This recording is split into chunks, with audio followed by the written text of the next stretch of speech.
The Apple Insight: How a Moment with an Apple Tree Helped Me Quickly Shift from Despair to Creative Flow, by Justin Perkins. Read by Hatef Yamini.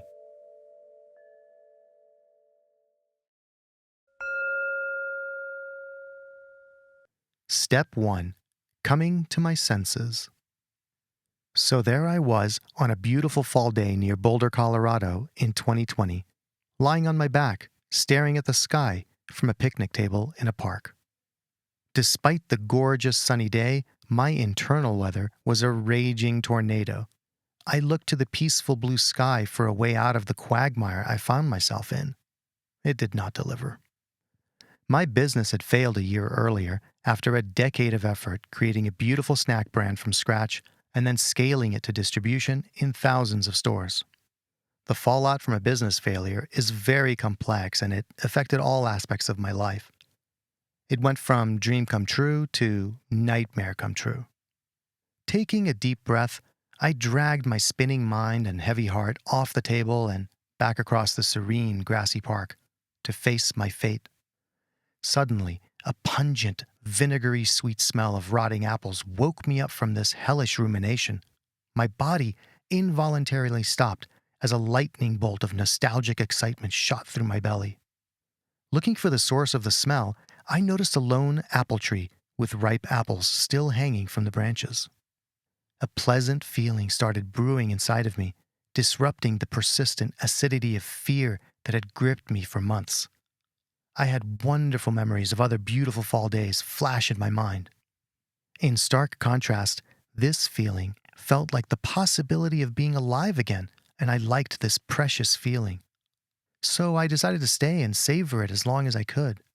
My eyes zoomed in on a shining red apple backlit by the bright midday sun. As my attention shifted to my senses, I fell further into a free fall of wonder. This felt good in my body, and the unconscious tension I'd been storing in my shoulders from a decade of sustained stress melted a little. As I gazed at this ordinary apple tree in this state of wonder, the space between my thoughts opened up. The nagging negative voice in my head died down.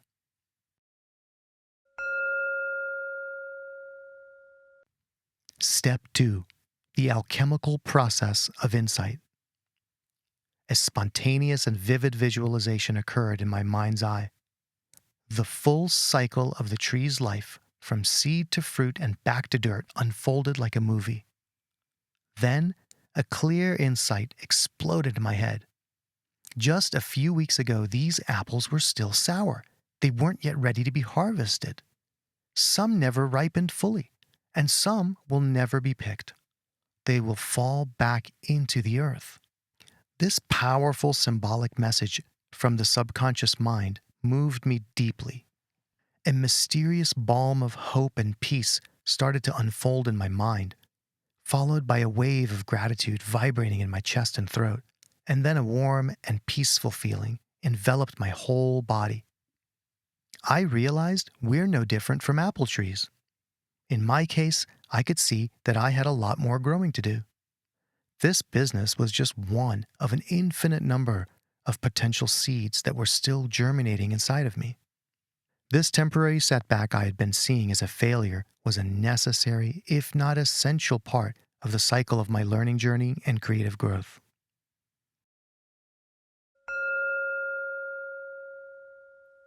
Step 3: The decomposition of attachment. Looking down at the scattered and rotting apples decomposing on the moist ground, I noticed a lone wasp hovering over one of the fallen, decaying fruits. I could vividly hear the subtle buzzing sound of its wings as it fed on the rotting apple and did its job in the circle of life. As I digested this full-body insight, the intense vinegar smell that interrupted my negative internal dialogue once again seduced my attention.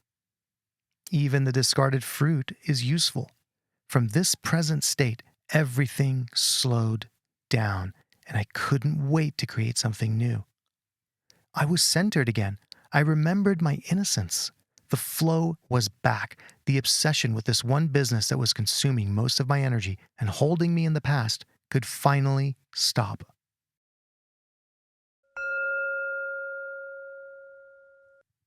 Step 4. Embodying the transformational power of insight. It took a couple of years to embody this insight, to live into it, and to trust it, to believe it. Now I own it. Looking back, I can now see the breakdown of my business fertilize the soil for the work I do today, coaching other entrepreneurs as they navigate their intense creative journeys.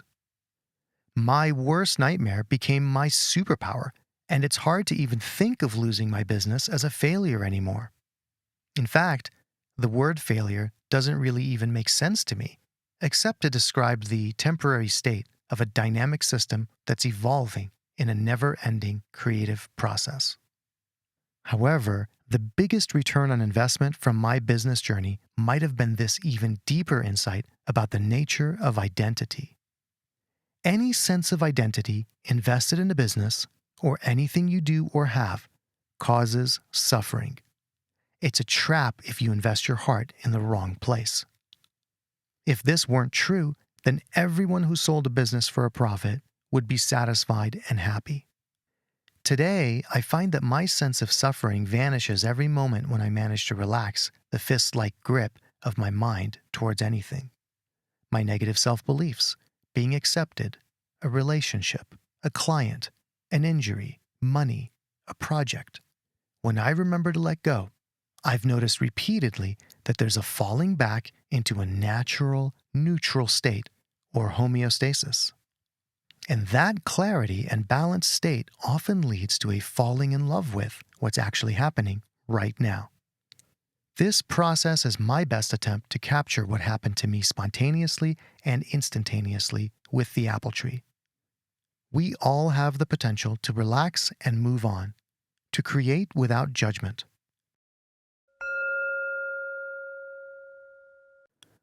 Step 5. Creating with freedom of being.